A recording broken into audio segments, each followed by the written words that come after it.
that introduction. Mayor Castor, thanks for the passport into the city. I don't know where you're sitting. I'm looking. There you are. Thanks for the passport. And I want to also thank the members of Congress here today. Kathy Castor, who represents this district, and Darren Soto, both good friends. And two champions for opportunity, health care, and a safer climate for the people of Florida. I can't stand here and not tell you how much I admire Charlie Crist. Charlie?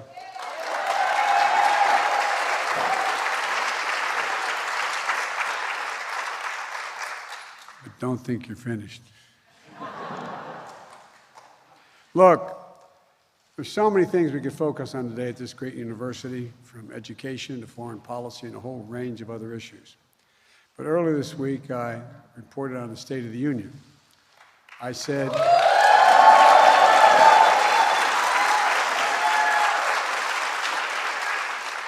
it's because of the people of this country, the resilience and the strength.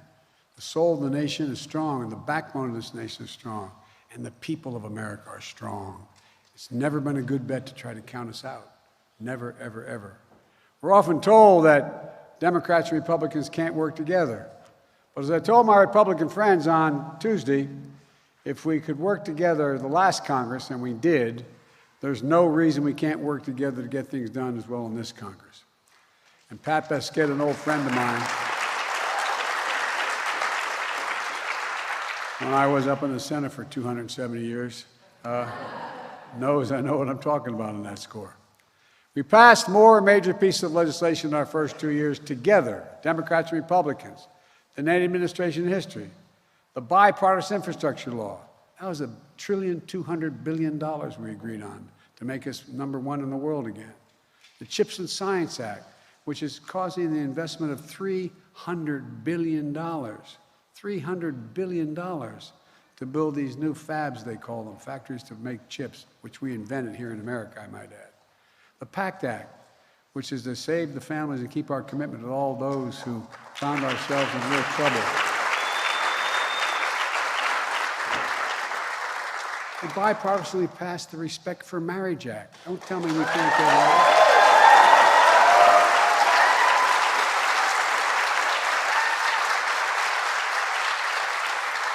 Years ago, I wrote, and there was great consternation over it, but we reauthorized it again, the Violence Against Women Act, the Electoral Reform Act. Well, folks, we did that in a bipartisan way. Democrats and Republicans did it. I don't know why they don't acknowledge they did any part of what's making the country great again. But in addition, we passed the American Rescue Plan, the Inflation Reduction Act. The people sent a clear message. Fighting for the sake of fighting gets us nowhere.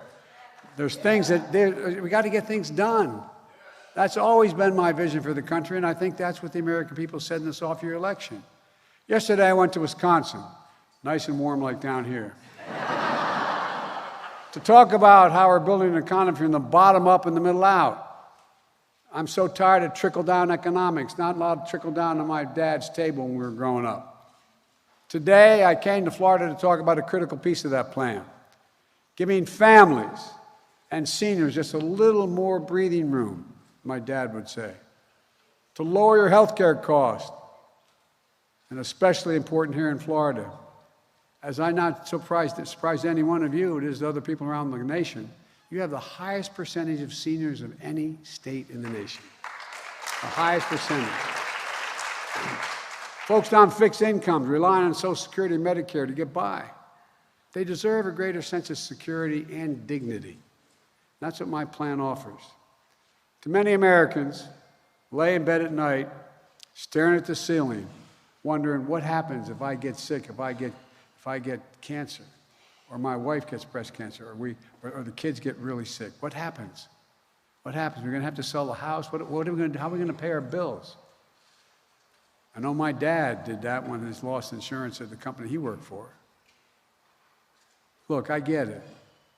I signed the Inflation Reduction Act and took on the most powerful interest we've been fighting for years, pharma, to bring down health care costs so you can have a better night's sleep.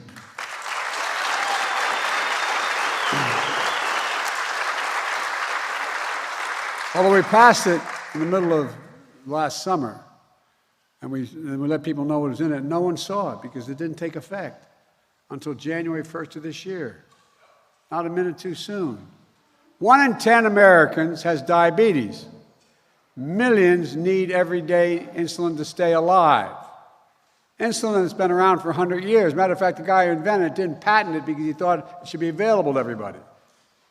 It costs drug companies roughly $10 a vial to make, $13 total to package it. Yet Big Pharma has been unfairly charging people hundreds of dollars more and making record profits, but not anymore.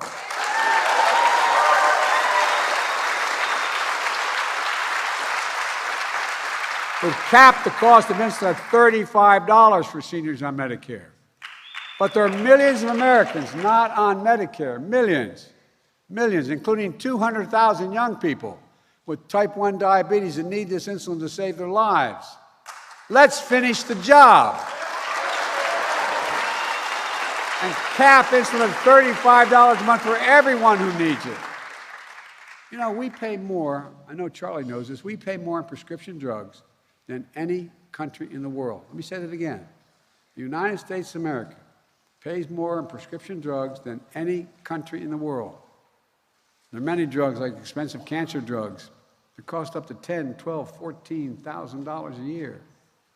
Well, as of this year, that can be charged no more, they can pay no more than $3,500 no matter what drug they get, and next year it goes down to $2,000 maximum they have to pay for drugs.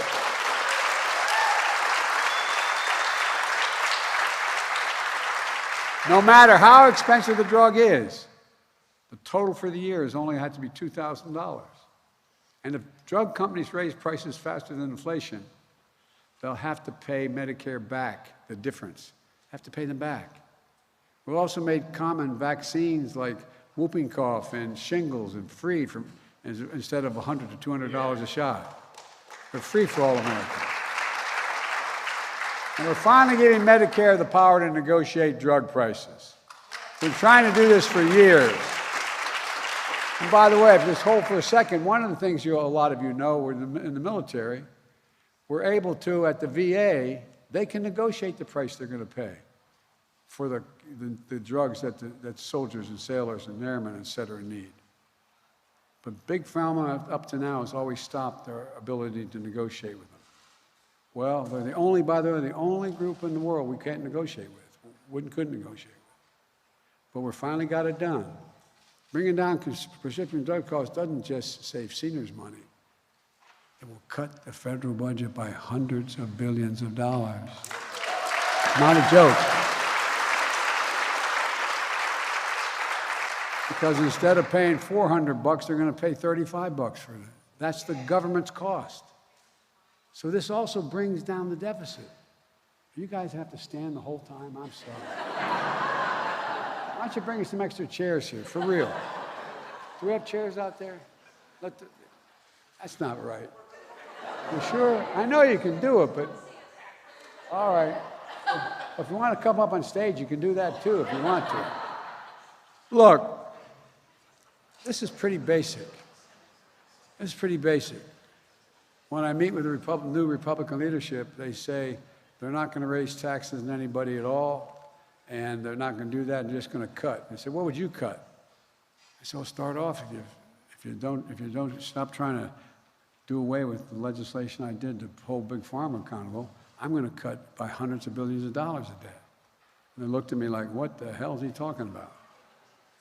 Well, guess what? You pay that cost. Republicans and Republican senators and congressmen, and there are a lot of good ones, are still threatening to repeal the Inflation Reduction Act, which contains this legislation. Republicans in Congress have their way. The power we just gave Medicare to negotiate lower prescription drug prices goes away. A $2,000 cap next year in prescription drug goes away. The $35 a month insulin limitation goes away. And by the way, I was able to get enacted an $800 a year in savings for Americans to get their health insurance under the Affordable Care Act. But guess what? They want that to go away too. They've been trying to get rid of the Affordable Care Act for years, and millions of people are on it. If Republicans repeal the Inflation Reduction Act, we'll lose that $800 as well. and all the people who get their health care through the Affordable Care Act, 20% of all the people who get their health care through the Affordable Care Act live in Florida. 20%. And by the way, that's 3.2 million people. They're still trying to take it away.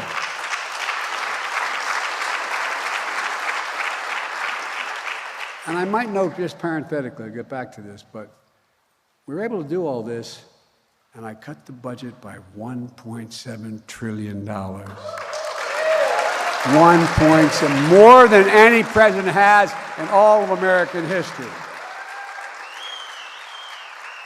And one of the reasons why, if you can hold for a second, one of the reasons why is because I thought it was time people began to pay their fair share a little bit. You know, in 2020, there were 55 American corporations of the largest Fortune 500 companies who made $40 billion. They paid zero in taxes. Now, I really did something offensive to them. I made them pay 15%. That's less than a nurse pays or a firefighter. But that 15%, guess what? It paid for all this. Raise your hand.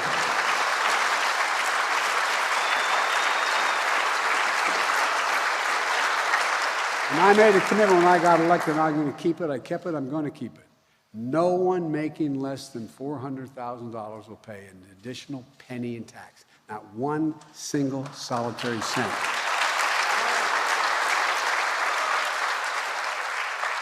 So, folks, this is doable. It's just about, I mean, I'm not going to embarrass anybody or myself here by asking you, anybody who thinks the federal income tax system is fair, raise your hand.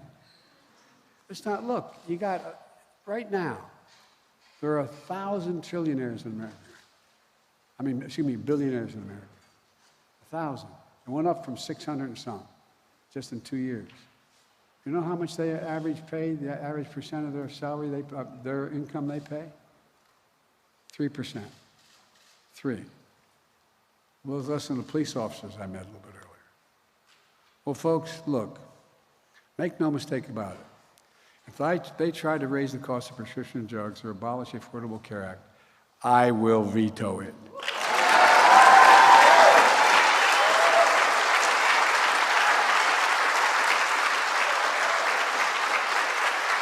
Look, the Affordable Care Act also includes this offer. If a state expands Medicaid, not Medicare, Medicaid for the poor, so low-income folks can get health care, the federal government picks up 90% of the cost. That's the deal, 90%. Well, guess what? State only pays 10%. It's a great deal. 39 states said, yeah, send it to us. Only in 11 states, including Florida, said, no, we don't want Medicaid. No, I'm serious. Over 1.1 million people in Florida would be eligible for Medicaid if Governor DeSantis just said, I agree to expand it. It's not, this isn't calculus. And by the way, it would also help keep rural hospitals open. Why are they closing? Now, think about this all across America. I'll just talk about Florida for just a second. When folks don't have Medicaid, they come in and they're poor and the rural folks, the hospital can't charge them. There's nobody to charge. There's no money. They take care of them if they come through the door. But 8 rural hospitals have already closed in Florida since 2005, 8. And 7 others are at risk closing in rural Florida. That's more than a third of all the rural hospitals in this state. And it matters. Do you know what the reason, the further distance a hospital is from your home, if you have an accident, the higher the percentages you'll die. Because it takes so long to get there, to the nearest hospital. That's just a statistic. The only reason Medicare expansion hasn't happened here is politics. It's time to get this done.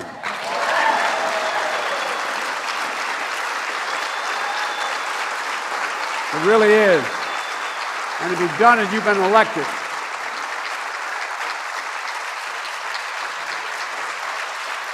I really mean it.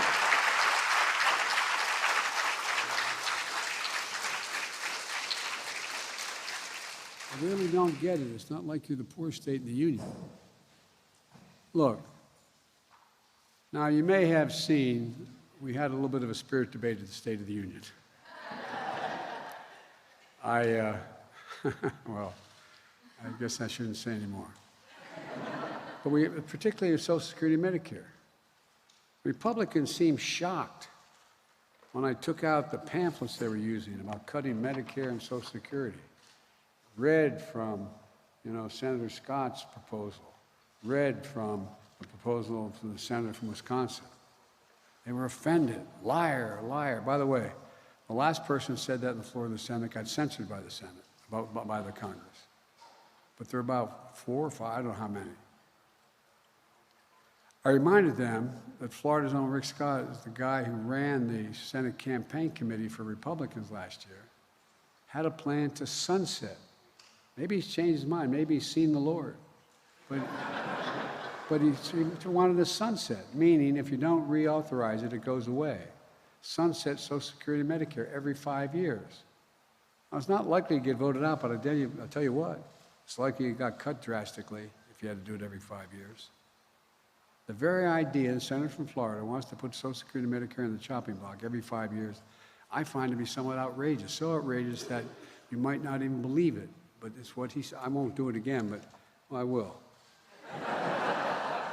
12-point American Rescue Plan.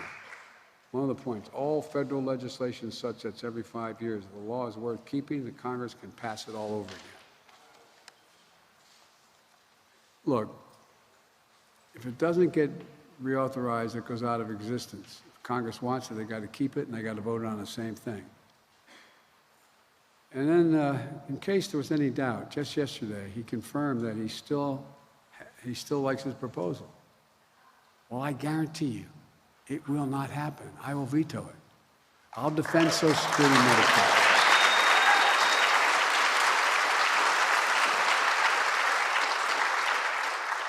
And Senator Scott's not the only one. Senator Johnson of Wisconsin, his own party plan. He laid out Social Security should be in the chopping block every year. But look, in his case, as I said, he wants to do it every single year. Let's remember what this is all about. Some of you are on Social Security, or your parents or grandparents are. You earned it. You earned every single penny, and you paid into every paycheck you ever got. From the time you were a teenager, you had money taken out for these programs. There are more than government programs. They're a promise we made. Work hard and contribute, and when the time's come for you to retire, you'll be there. We'll be there for you to help you out. It's been a sacred trust, a rock-solid guarantee. Generations of Americans have counted on it, and it works. The number of seniors living in poverty has plummeted since Social Security was created. And now these guys want to cut it. I don't get it. I really don't. I don't know who they think they are. We saw on Tuesday night Republicans don't like me being called out on this. They were not very happy with me pointing this out. But their words speak. Look, I know that a lot of Republicans, their dream is to cut Social Security and Medicare. Well, let me say this. If that's your dream, I'm your nightmare.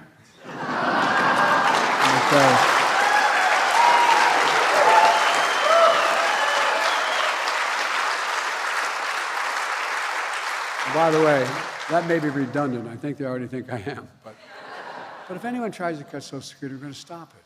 If anyone tries to cut Medicare, we're going to stop it. And look, when I called Republicans out on this on the State of the Union, it sounded, and they started yelling liar, not all, but started yelling liar, liar. And I said, that means you all are for keeping Social Security? And they all stood up, said, yeah. I said, well, we got a deal.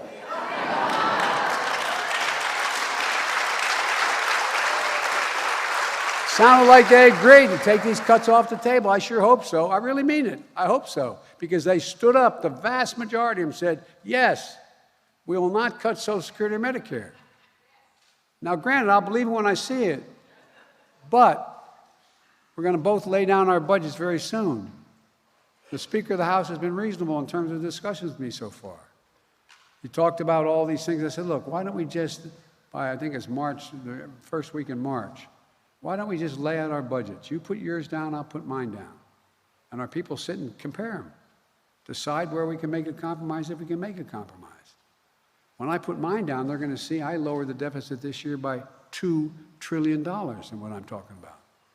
And by the way, the last fellow who had this job, who never showed up at the transition, I might add, but the last guy who had this job, he increased the federal debt, which took over 200 years to accumulate. That's what the debt is, by the way. We talk about the federal debt. It's every penny owed since the inception of this nation and the interest rates that followed it. Okay, that's what it is. Just in 4 years, he added to that federal debt of over 200 years by 25%. And by the way, he had a $2 trillion tax cut. The vast majority went to the super wealthy. Guess what? Didn't pay for a single solitary cent of it. I will not cut a single Social Security or Medicare benefit. In fact, I'm going to extend the Medicare Trust Fund for at least 2 decades. I'm going to not raise taxes on anyone making over $400,000 grand. And I'll pay for it all, my proposals, by making the wealthy and big corporations pay just a little bit more. Like I said, do you think a trillionaire should be paying at 3%? Look, I'm a capitalist. If you can make $1 million or $1 billion, I said trillion, if you make $1 billion or $1 million, God love you. But just pay something. No, I mean it sincerely. Just pay something.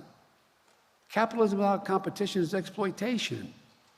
Some Republicans in Congress even threatened to have America default on its debt for the first time in American history if we don't agree to the cuts they want, or don't agree to any, and they will not agree to any tax increases on anything. Well, Democrats have never, ever done that. Our national debt is accumulated well over 200 years. We haven't missed a payment ever in America. Why in God's name would we give up the progress we made for the chaos they're suggesting? This nation has gone through too much. We've come too far to let that happen. And I won't, and I don't think you will either, at least not on my watch. Let me close with this. Just look at what we've done over the last 2 years. 12 million new jobs created. More jobs created in 2 years than any time in American history. More than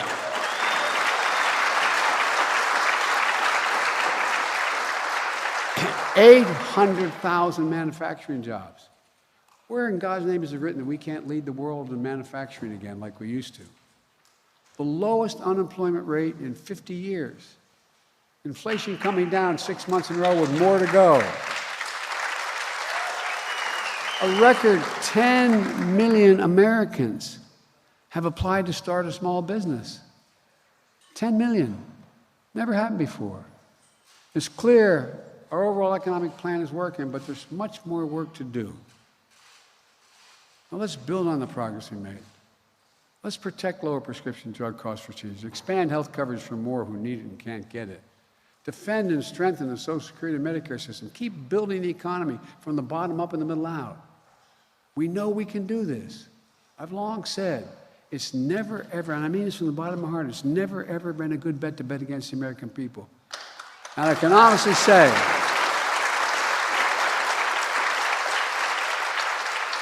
we got a lot more to do, but I've never been more optimistic about America's future. Just remember who we are, for God's sake. We're the United States of America. Nothing is beyond our capacity if we work together. So God bless you all, and may God protect our troops.